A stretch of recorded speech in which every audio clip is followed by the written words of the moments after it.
नमस्कार दोस्तों। अब अपन बात करेंगे मैटरनल हेल्थ की। ठीक है, तो इससे पहले अपन ने एमसीएस देखा था, एमसीएस प्रोग्राम अपन ने देखा था, जिसमें अपन ने कहा था कि साहब अपन 3 वीडियो बनाएंगे। एक तो एमसीएस पे बेसिक पे बना रहे हैं, इसके बाद में मैटरनल हेल्थ पे, और इसके बाद में अपन बनाएंगे चाइल्ड हेल्थ पे। ठीक है, तो कंप्लीट अपना एमसीएस हो जाएगा। तो इसमें अपन देख रहे हैं मैटरनल हेल्थ अपन देख रहे हैं। ठीक है, तो मैटरनल हेल्थ की अगर अपन बात करें तो इसमें क्या क्या होता है साहब, इसमें 3 पार्ट्स अपन इसके करते हैं। तो पहला जो होता है वो होता है एंटीनेटल केयर, दूसरा होता है इंट्रानेटल केयर, और तीसरा होता है पोस्टनेटल केयर। ठीक है, एंटीनेटल केयर का मतलब होता है कि साहब जन्म से पहले, बिफोर डिलीवरी। ठीक है, इंट्रानेटल का होता है ड्यूरिंग डिलीवरी,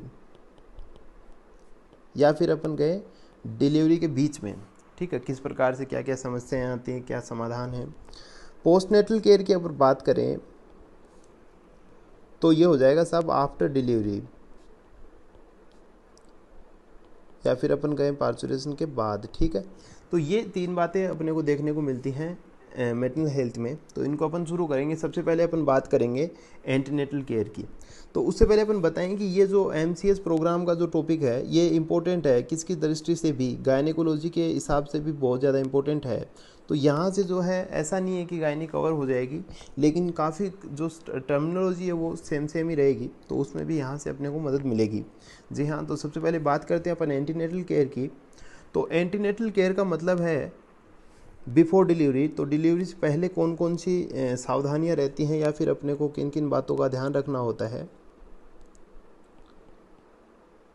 ठीक है, तो सबसे पहले हो गया एंटीनेटल विजिट्स।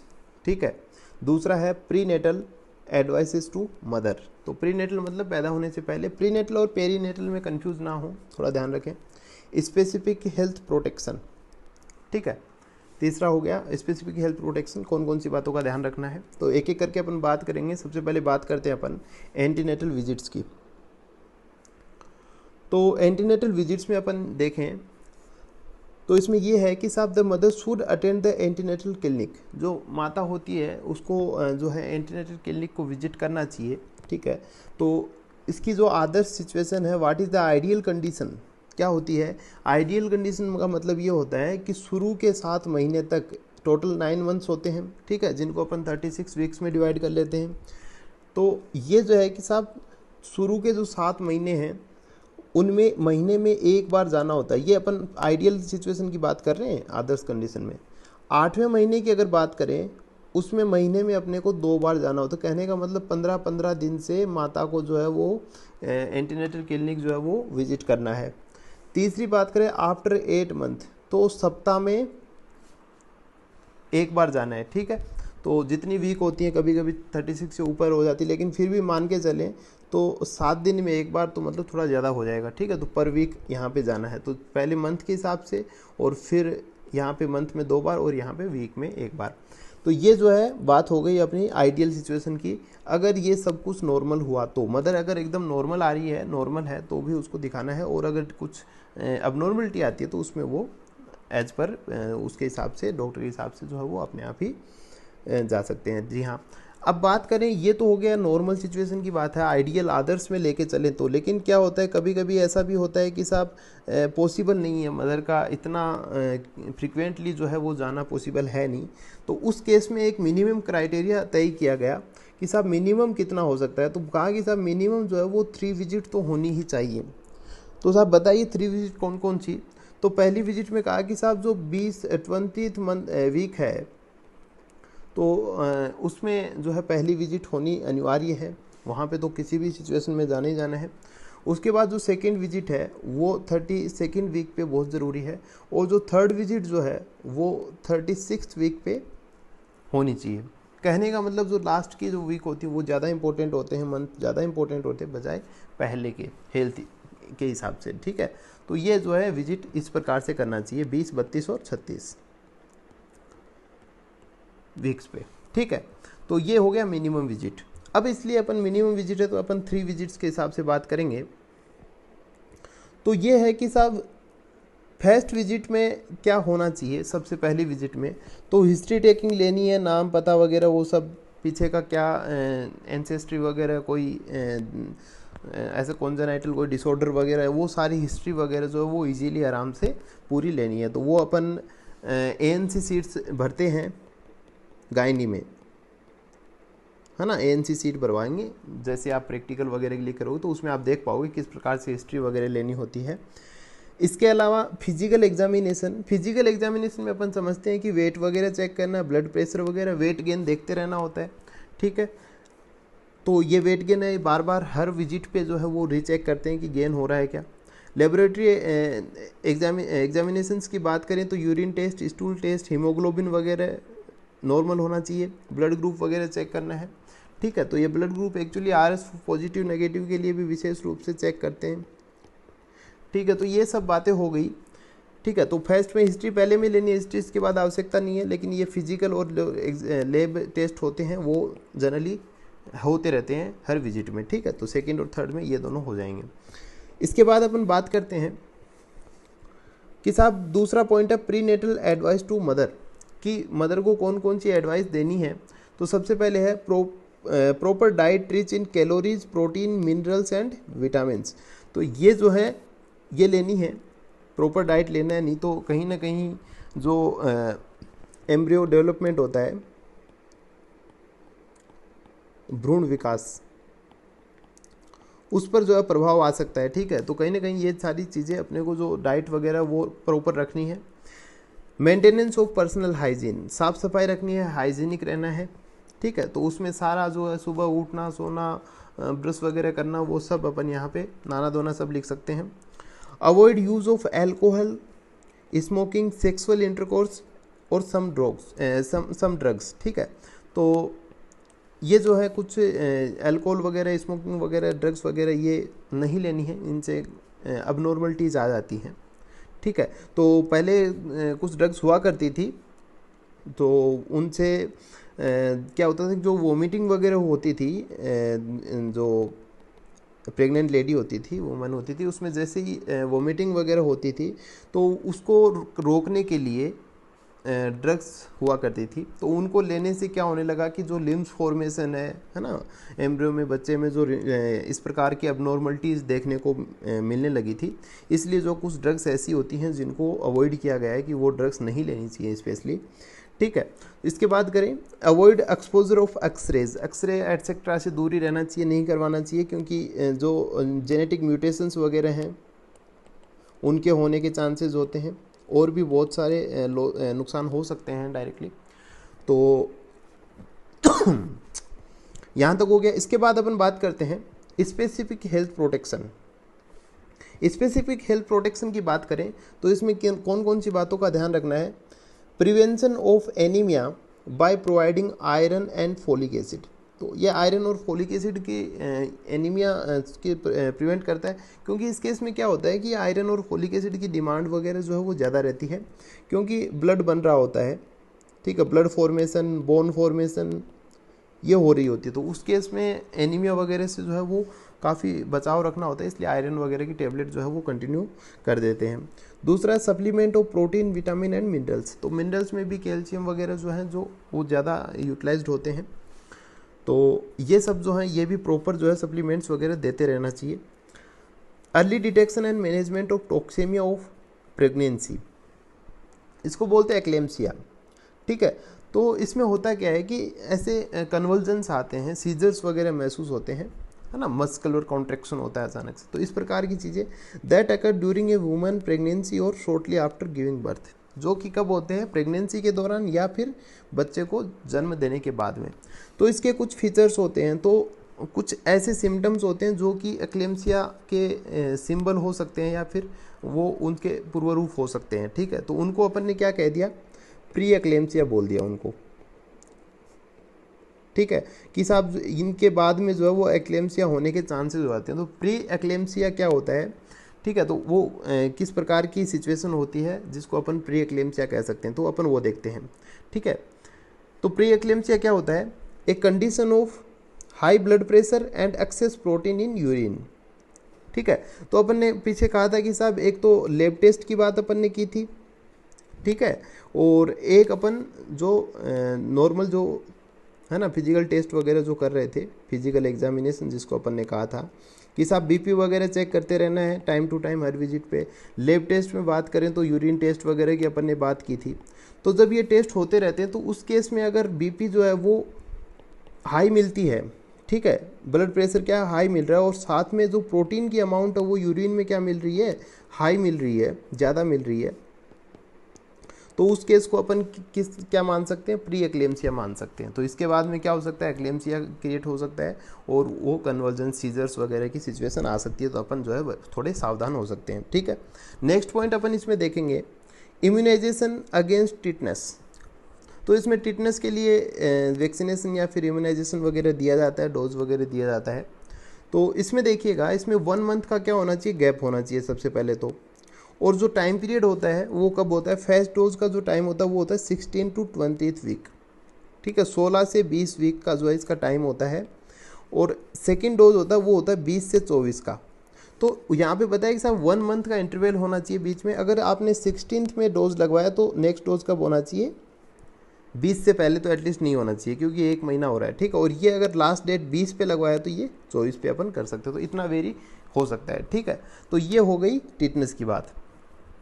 इसके बाद अपन आगे चलेंगे, test the blood for syphilis in first and last visit. तो पहली और लास्ट विजिट में सिफिलिस वगैरह और भी कोई जो जेनाइटल ऑर्गन्स के कोई डिजीज़ होते हैं,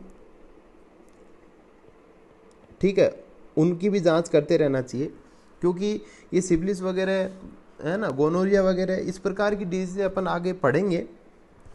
तो वो जो डायरेक्टली जो है कंजक्टिवाइटिस वगैरह, गोनोकोकल कंजक्टिवाइटिस पढ़ेंगे अपन थोड़ी देर बाद, तो उसमें जो है इनकी वजह से जो है वो इस प्रकार की जो है सिम्टम्स डिजीजेज वगैरह देखने को मिलती हैं, ठीक है। प्रिवेंशन अगेंस्ट रूबेला, ठीक है, ये इंपॉर्टेंट है कि साहब रूबेला का जो वैक्सीनेशन होता है वो होता है MMR, ठीक है। लेकिन यहाँ पे अपन देखते हैं कि prevention against rubella, specifically rubella को कहा गया है, वो यूँ कि रूबेला जो है वो ज़्यादा इफेक्टिव होता है, ठीक है, मोर इफेक्टिव या फिर ज़्यादा नुकसानदायक होता है किसके लिए, इन्फेंट के लिए, ठीक है। तो उस केस में जो है वो अपन रूबेला छोटे बच्चों के लिए ज़्यादा खतरनाक माना जाता है, तो उस केस में रूबेला स्पेसिफिक यहाँ पे कहा गया है। बाकी टीका जो है, वैक्सीन जो है वो MMR का लगता है, मीजल्स, मम्प्स और रूबेला करके, बाय वैक्सीनेशन बिफोर प्रेगनेंसी। तो ये प्रेगनेंसी से पहले ही लग जाता है, ठीक है। तो ये रूबेला का छोटा सा रीज़न यही है कि ये ज़्यादा प्रभावी होता है। इसके बाद अपन बात करेंगे, ये काफ़ी इंपॉर्टेंट बात है यहाँ पे, ये वाली बात आप ज़रूर लिखा करें, ठीक है। In RH negative women RH anti-D immunoglobulin should be given at 28th week. 28वें वीक पे क्या दिया जा रहा है, RH नेगेटिव वुमेन को, ठीक है। इन RH नेगेटिव, ये स्पेसिफिकली ध्यान रखना है ये चीज़, in RH negative women RH anti-D immunoglobulin should be given at 28th week, 28वें वीक में दिया जा रहा है। If the baby is RH positive, पता चलता है बाद में कि साहब बेबी जो RH पॉजिटिव है तो RH जो एंटी-डी इम्यूनोग्लोबिन था वो फिर से दिया जाएगा with in 72 hours of delivery, delivery से 72 आवर्स पहले या फिर डिलीवरी के 72 घंटों के अंदर, ठीक है। तो ये जो है फिर से दिया जाएगा। अब इसकी थोड़ी सी अपन समझ लेते हैं। आपको पता होगा कि ये RH फैक्टर की वजह से डिजीज़ होती है जिसको अपन बोलते हैं इरिथ्रोब्लास्टोसिस फिटालिस। तो ये सब तो आपने छोटी क्लासों में पढ़ लिया होगा। अपन बात करते हैं थोड़ा सा कि ये क्या सिचुएशन क्या होती है। इसमें होता यूँ है कि साहब 3-4 प्रकार की सिचुएशन बनती है। RH नेगेटिव, ये इधर मदर के लिए, इधर अपन फादर की बात कर रहे हैं, RH पॉजिटिव, ठीक है। नेक्स्ट है RH positive, RH positive, RH negative, RH negative, RH positive और RH नेगेटिव। तो ये अपन ने ग्रुप्स बनाए, ये पहला, दूसरा, तीसरा और ये चौथा हो गया, ठीक है। तो इस प्रकार से हो सकते हैं कि साहब या तो मदर जो है RH नेगेटिव और फादर RH पॉजिटिव, या फिर father RH positive, mother RH positive, father RH negative, या फिर दोनों पॉजिटिव पॉजिटिव, दोनों नेगेटिव नेगेटिव। इस प्रकार की 4 पॉसिबिलिटीज़ बनती हैं, ठीक है। लेकिन इन 3 पॉसिबिलिटीज़ में ऐसी कोई दिक्कत नहीं होती है कि वैक्सीनेशंस वगैरह ये RS एंटी इम्यूनोग्लोबिन की आवश्यकता पड़े। ये एक सिचुएशन ऐसी बनती है कि मदर हो क्या RS नेगेटिव और फादर हो क्या RS पॉजिटिव। इस केस में कहीं ना कहीं जो इरिथ्रोब्लास्टोसिस जो फिटेलिस की अपन ने बात की है, ये संभावना होती है इसकी, ठीक है, क्योंकि एंटीबॉडी जो बनती है वो RS नेगेटिव बनाता है RS पॉजिटिव के खिलाफ, ठीक है। बाकी में क्या है, अब जैसे ये RS पॉजिटिव, इसमें ऑलरेडी एंटीबॉडी हैं और इसमें आवश्यकता नहीं है क्योंकि सामने RS पॉजिटिव नहीं है, और इसमें है ऑलरेडी, तो इसमें इसके पास में कोई एंटीजन आएगा भी नहीं, ठीक है। तो ये समझ में आ रही है पूरी की पूरी कहानी। तो बात करते हैं यहाँ की, तो यहाँ पे होता यूँ है कि RS पॉजिटिव अगर एंटीजन अगर आ जाता है किस में, चाइल्ड में, बच्चे में, तो वो जो है वो यहाँ पे जब जिस समय प्लासेंटा डिटेच होती है, पहले तो ब्लड कांटेक्ट में आता नहीं है माता और जो फिटस होता है उसका, लेकिन बाद में जब प्लासेंटा डिटेच होती है तो उसके बाद क्या होता है कि ये ब्लड कांटेक्ट में आ जाता है। लेकिन उस समय क्या होता है, फर्स्ट डिलीवरी जब होती है,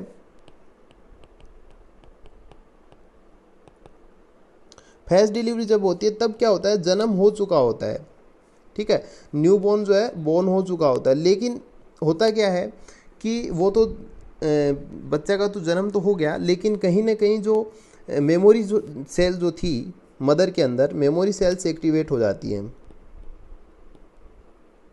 ठीक है। तो इसके कहीं ना कहीं एंटीबॉडी बन जाती है मतलब।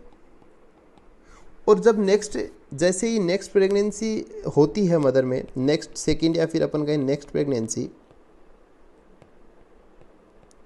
उस केस में क्या होता है कि वो एंटीबॉडी उसके साथ जो है वो प्लासेंटल बैरियर्स को तोड़ देती हैं, वो उनमें रुकती नहीं है। तो उसकी वजह से क्या होता है कि वो बच्चे को जो है वो सेकेंड जो चाइल्ड होता है, सेकेंड जो फिटस होता है, उसको जो है वो किल कर देती है, ठीक है। तो इसलिए इसको बोलते हैं इरिथ्रोब्लास्टोसिस फिटेलिस, कि जो इरिथ्रोसाइट्स होती हैं वो किसको मार देती हैं, फीटस को मार देती हैं, क्योंकि ये ब्लड ग्रुप में, ब्लड के अंदर ही होते हैं, ठीक है। तो ये जो सिचुएशन है ये रोकनी है अपने को, है ना। तो इसके लिए ये जो इम्यूनोग्लोबिन्स वगैरह जो डल रही हैं, जो ये इम्यूनाइजेशन या फिर अपन का इम्यूनोग्लोबिन का जो दी जा रही है इनको 28th वीक में और 72 घंटों से पहले, तो वो इन एंटीबॉडी जो बन रही हैं उनको किल करने के लिए दिया जा रहा है ताकि नेक्स्ट डिलीवरी जो वो सक्सेसफुल हो सके, ठीक है। तो ये सब बातें हैं RS पॉजिटिव और नेगेटिव की, ठीक है। लेकिन अपने को ये सारा समझाने का था, अपने को तो ये 2 ही लाइनें लिखनी है, ठीक है ना। ये 2 लाइनें लिखनी है अपने को एग्जाम पॉइंट ऑफ व्यू से, और ये लिख के आओगे तो भी अच्छी बात है, बुरी बात नहीं है। नेक्स्ट अपन देखेंगे voluntary prenatal testing for HIV infection in early pregnancy. तो इसमें यह है कि वॉलंटरी प्रीनेटल टेस्ट मतलब ऐच्छिक रूप से, एक्चुअली है क्या कि अपना समाज जो है HIV टेस्ट को बहुत ज़्यादा हीन भावना से देखता है। तो ज़्यादातर लोग अगर HIV टेस्ट के लिए बोल देते हैं किसी को कि साहब HIV टेस्ट करवा लीजिए, तो उसको बहुत गलत मानते हैं। तो इसलिए यहाँ पे वॉलंटरी डाल रखा है, अगर माता चाहती है कि साहब नहीं आप मेरा जो है टेस्ट करके देख लीजिएगा, क्योंकि उनका ये मानना है कि HIV सिर्फ एक ही वजह से हो सकता है, जबकि ऐसा कुछ है नहीं। तो ये बात हो गई एक।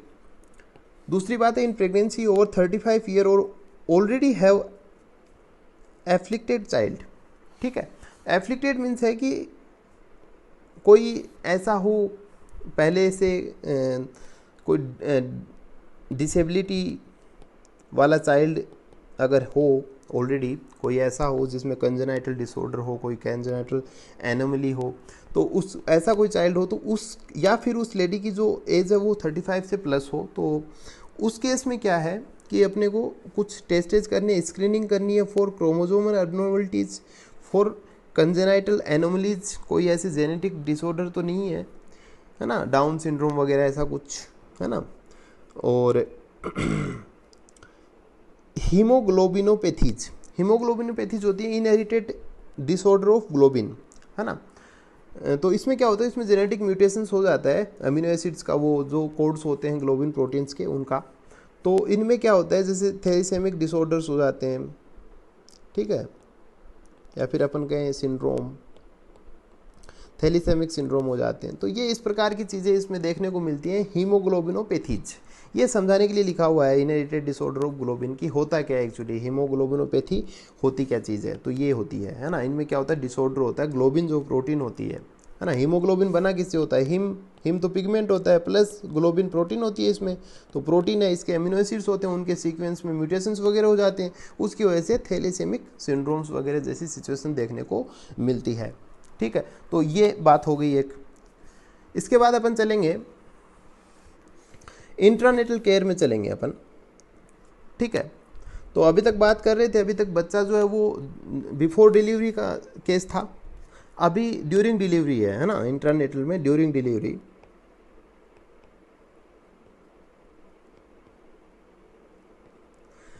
तो इसमें बात करें मेंटेन द एसेप्सिस।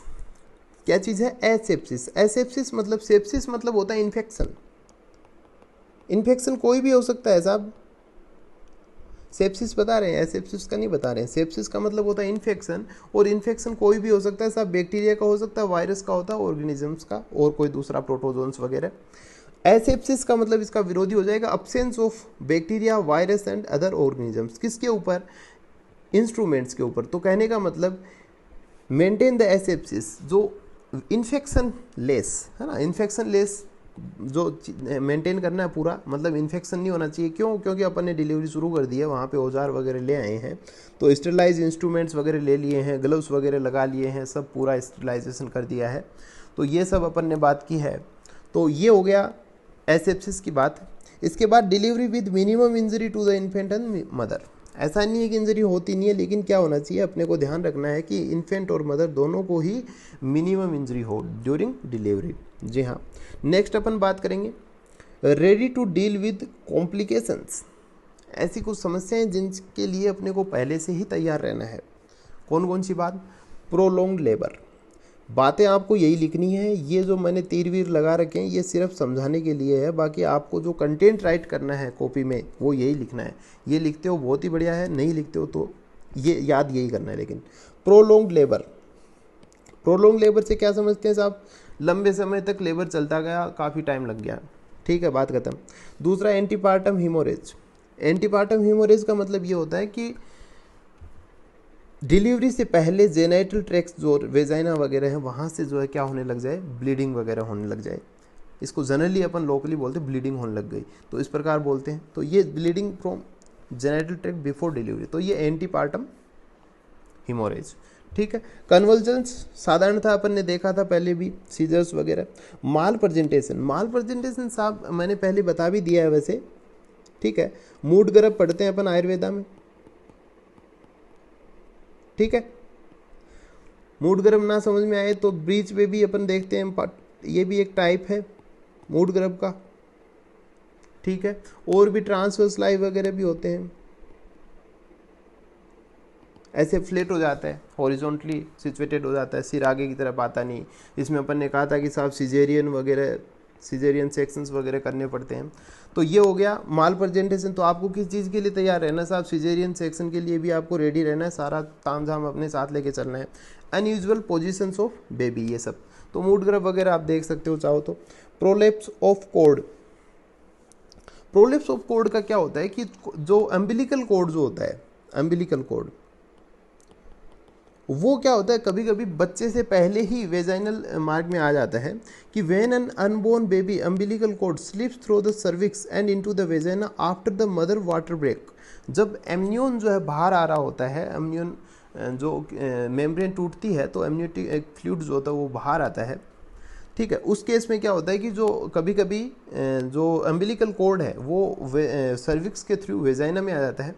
और होता यूँ है कि जब डिलीवरी होती है तो उसमें ऑलरेडी जो है जगह कम है, उसमें से ये अम्बिलिकल कोड भी आ गया है, अब उसी में बच्चे का हेड भी आ रहा है, तो कहीं ना कहीं कंप्रेस हो जाता है, ये जो अम्बिलिकल कोड होता है वो कंप्रेस होता है उससे, ठीक है।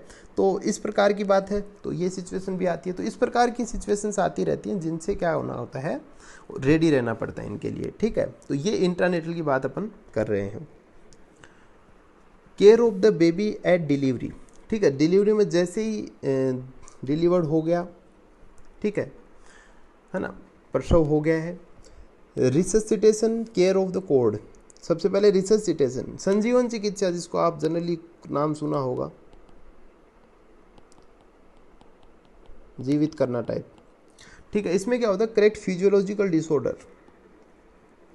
जनरली बच्चे में क्या देखने को मिला, लैक ऑफ ब्रीदिंग, तो ब्रीदिंग वगैरह कम देखने को मिलती है। अगर अपने को ऐसा लगता है तो वो तो नॉर्मल करते ही हैं अपन, कफ वगैरह जो होता है उसको अपन क्लियर करते हैं, है ना, सक्शन वगैरह की मदद से, ठीक है। आराम से खींच ऊँच के अच्छे आराम से पूरा जो है साफ सूफ कर देते हैं पूरे को। तो ये क्या हो गया, ये रिससिटेशन की, उसकी सांस वाँस जो है वो सही से चल जाएं, ठीक है। तो इसमें रिससिटेशन में सभी आते हैं, जैसे पल्स रेट वगैरह, हार्ट बीट्स वगैरह, वो सारी की सारी जो भी उपयुक्त लगता है वो काम करते हैं, ठीक है। इसके बाद अपन आगे चलते हैं, पोस्टनेटल केयर, ठीक है। डिलीवर अपन ने देख लिया साहब, हो गया। रिससिटेशन अपन ने, ट्रीटमेंट वगैरह अपन ने कर दिए थे पूरा, है ना। इसके बाद में है कि पोस्टनेटल के बाद में कौन कौन से, है ना, कॉम्प्लिकेशंस अपन कहें अपने को देखने को मिलेंगे। Complications should be early recognised and treated. Complications जो हैं उनको पहले ही रिकॉग्नाइज कर लेने हैं, कौन कौन सी चीज़ें हैं, कौन कौन सी उपद्रव देखने को आ रहे हैं और उनको ठीक करना है, ट्रीट करना है। तो ये 4 प्रकार की चीज़ें हैं जो देखने को मिलेंगी माता, और माता में स्पेशली, अभी तो अपन माता की ही बात कर रहे हैं। तो प्यूरपरल सेप्सिस की बात करें, इसके बाद थ्रोम्बोफ्लेबाइटिस की बात करेंगे, सेकेंडरी हेमोरेज की बात करेंगे और मेस्टाइटिस की बात करेंगे, ठीक है। तो प्यूरपुरियल सेप्सिस की बात करें तो सबसे पहले इन्फेक्शन ऑफ, होता क्या है ये अपन देख लें।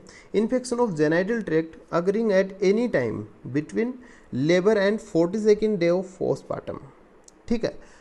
बच्चे के जन्म के बाद, ठीक है, लेबर से लेकर 42वें दिन तक, ठीक है, ये ध्यान रख लेना, 42nd डे तक जो है वो क्या, अगर इन्फेक्शन हो रहा है जेनाइटल ट्रैक्ट में तो उसको क्या, उसको प्यूरपुरल सेप्सिस अपन बोलते हैं, ठीक है। तो इसमें है क्या, इसमें 2 फीचर होने चाहिए कि हाई फीवर और पेल्विक पेन, और इसमें भी स्पेशली पेल्विक पेन, ठीक है। तो ये दोनों अगर हो रहे हैं तो ये इसमें सेप्सिस में आ जाता है कि सबको इन्फेक्शन वगैरह हो गया है। थ्रोम्बोफ्लेबाइटिस की अगर बात करें तो inflammatory process that cause a blood clot, ठीक है, to block veins usually in leg, ठीक है। तो थ्रोम्बस मतलब क्लॉट को बोलते हैं, क्लॉट बनना, ठीक है। तो इन्फ्लामेटरी प्रोसेस होता है जिसकी वजह से क्या हो, ब्लड क्लॉटिंग हो, और हो कहाँ पे, लेग्स में हो, और कहाँ होती है, वेन्स को क्या करता है, ब्लॉक करता है, ठीक है। तो ये थ्रोम्बोफ्लेबाइटिस, ठीक है। इसके बाद अपन नेक्स्ट देखेंगे सेकेंडरी हेमोरेज। तो ये ऐसा नहीं है कि यहीं पे, ये हर जगह सेकेंडरी हेमोरेज होता है कि कोई भी अगर ऐसा ऑपरेटिव सर्जिकल काम या फिर अपन कुछ ऑपरेशंस वगैरह कर रहे हैं, उसके बाद 7 से 10 दिन के अंदर हेमोरेज हो रहा है, ठीक है, तो वो किस में आता है, उसको अपन सेकेंडरी हेमोरेज कहते हैं, ठीक है। नॉर्मल है, आप सेकेंडरी हेमोरेज लिखिए, सफिशिएंट है। मेस्टाइटिस यूज होता है साहब ब्रेस्ट इन्फेक्शन के लिए। ब्रेस्ट टिश्यू में क्या होता है, पेनफुल इन्फेक्शन हो जाता है, और ये जो जनरली होता है वो first 3 month of breast feeding. तो ब्रेस्ट फीडिंग के शुरुआती 3 महीनों में जनरली देखने को मिलता है मेस्टाइटिस, ठीक है। तो इसका भी विशेष तौर पे ध्यान रखना होता है।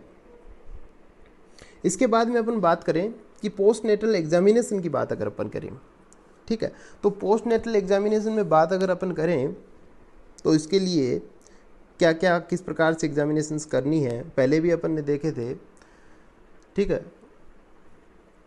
तो इसमें अपन देखते हैं कि 3 यहाँ पे डेज 6 और 3, ठीक है, ऐसे है। तो सबसे पहले बात करें जो twice a day during phase 3 days, शुरुआती जो 3 दिन है उसमें दिन में 2 बार, ठीक है, दिन में 2 बार शुरुआती 3 दिनों तक। इसके बाद subsequently 1 a day till the umbilical cord drop. तो ये डेज है, ये एम्बिलिकल कॉर्ड ड्रॉप तक की बात अपन कर रहे हैं, उसमें जो अपने को डेली, ठीक है, दिन में 1 बार वहाँ तक अपने को चेक करना है, ठीक है। अब इसके बाद में करेंगे at the end of 6th week. यहाँ पे डेज की बात चल रही थी, यहाँ वीक्स की बात चल रही है, ठीक है। End of 6th week an examination of necessary to checkup involution of uterus. काफ़ी इंपॉर्टेंट शब्द है इनवोल्यूशन ऑफ यूट्रस। इन्वोल्यूशन का मतलब ये होता है, या फिर अपन कहें इन्वोल्यूशन ऑफ यूट्रस का मतलब ये होता है जो यूट्रस जो प्रेगनेंसी के दौरान जो कंडीशन होती है उससे उसका ट्रांसफॉर्मेशन हो जाता है किस में, नॉन प्रेग्नेंट यूट्रस में। जो नॉर्मल यूट्रस होती है वैसे उसका जो ट्रांसफॉर्मेशन होता है उसको अपन क्या बोलते हैं, इन्वोल्यूशन ऑफ यूट्रस बोलते हैं। ठीक है, तो ये कब देखना है, at the end of 6 week. ठीक है, इसके बाद अपन बात करेंगे अगले 6 महीनों तक, for the once a month. ठीक है, अगले 6 महीनों तक अपने को क्या करना है, महीने में एक बार। ठीक है, और thereafter once in 2 to 3 month, और इसके बाद में 2 से 3 महीने तक एक बार, till the end of 1 year. तो 1 साल जब तक ख़त्म नहीं होती तब तक अपन जो है 2-3 महीनों में एक बार अपन देखेंगे। तो कहने का मतलब ये 6 महीने तक का तो काम यहाँ तक हो गया है, और इसके बाद में बचे कितने, 6 महीने। तो यहाँ पे 2 चेकअप और हो जाएंगे, 3 महीने से करेंगे, 2 महीने से करेंगे तो 3 हो जाएंगे। ठीक है, तो ये हो गई अपनी पोस्टनेटल एग्जामिनेशन की बात। ठीक है, advice to take proper diet, तो वो नो डाउट पहले क्या था कि साहब जो बच्चा था उसके लिए डाइट लेनी पड़ रही थी। अब जो अपन ने डाइट ली थी पहले उनसे तो क्या हुआ कि साहब जो बोन्स वगैरह, बोन्स फॉर्मेशन हो गई, बच्चे में बोन्स फॉर्मेशन हो गई तो कैल्शियम की तो कमी आएगी। आयरन वगैरह था उसमें भी ब्लड बना है तो आयरन की कमी थोड़ी आएगी। तो अपने को आयरन, कैल्शियम और प्रोटीन्स वगैरह जो है प्रॉपर डाइट रखनी है। समझ रहे हो बात को। Advice for postnatal exercise to bring the stretch abdominal and pelvic muscle, तो पोस्ट नेटल एक्सरसाइजेज होती हैं वो बतानी चाहिए जिनसे क्या हो, जो एब्डोमिनल मसल्स, पेल्विक मसल्स वो जो है वो जो बियर कर रही थी फिटस को, तो उसकी वजह से वो काफ़ी स्ट्रेच हो गई, तो उनको नॉर्मल करने के लिए। ठीक है, training of breast feeding and advice for family planning, तो साहब इसके बाद में जो है वो ब्रेस्ट फीडिंग की बताना है, कैसे पिलाना है, किस प्रकार से गोद में रखना है। क्योंकि कभी कभी ऐसा होता है कि जो नेक होती है बच्चे की उसको ऐसे ही रख देते हैं इधर उधर, तो उसकी वजह से बैंड वगैरह इस प्रकार की सिचुएशन देखने को मिलती है। एडवाइस फॉर फैमिली प्लानिंग, तो फैमिली प्लानिंग के लिए भी उसको कहा जाता है कि साहब अब जो कितना गैप रखना है नेक्स्ट चाइल्ड में, तो इस प्रकार की बातें समझाई जाती हैं, और भी बहुत कुछ डाइट्स वगैरह के बारे में। ठीक है, तो बहुत बहुत धन्यवाद। ये जो अपन ने बात की है, ये यहाँ तक अपन ने बात कर ली है मैटरनल हेल्थ की। मैटरनल हेल्थ की बात अपन ने कर ली है। अब जो है थोड़ा छोटा ही पोर्शन बचेगा लास्ट में चाइल्ड हेल्थ का। ठीक है, चाइल्ड हेल्थ का बच्चे का सपोर्ट थोड़ा सा आप दिया करें, थोड़ा ऐसे लगना चाहिए कि हाँ साहब आपके लिए और आगे भी काम करना चाहिए, इस प्रकार का ऐसे। ठीक है, थोड़ा सा खुशी मिलनी चाहिए, तो थोड़ा बहुत आप सपोर्ट कर दिया करें, थोड़ा बहुत जैसे कोई शेयर वेयर कर दिया, इस प्रकार का छोटा मोटा कोई भी कार्यक्रम अपनी इच्छा अनुसार। इसके बाद आप ये इसकी नोट्स वगैरह हैं तो ये मैं पहले बता चुका हूँ, पहले आपने नहीं सुना हो तो मैं फिर से बता रहा हूँ। ये जो अपनी वेबसाइट है यहाँ पे इसकी नोट्स मैं ऑलरेडी अवेलेबल हो चुकी हैं। अभी आप जैसे विजिट करोगे वहाँ जाके देखोगे तो आपको ये लिखी हुई जो नोट्स हैं ये आपको इन PDF फॉर्म आपको मिल जाएंगी। इसके अलावा मुझे आप यहाँ पे इंस्टाग्राम पे मैसेज कर सकते हो, ताकि कोई भी आपको और पर्सनल कोई दुविधा हो तो वो आप शेयर कर सकते हो, और व्हाट्सएप पे भी आप जुड़ सकते हो चाहो तो। ठीक है, तो बहुत बहुत धन्यवाद, आपने यहाँ तक देखा है तो अच्छी बात है। और भी आप बता दिया करें थोड़ा बहुत, कोशिश यही है कि अभी और आगे का डाल रहे हैं तो, और डिस्क्रिप्शन देखते रहा करो, उसमें भी कुछ हो सकता है ज़रूरी बातें बता दी जाएँ। ठीक है, तो बहुत बहुत धन्यवाद।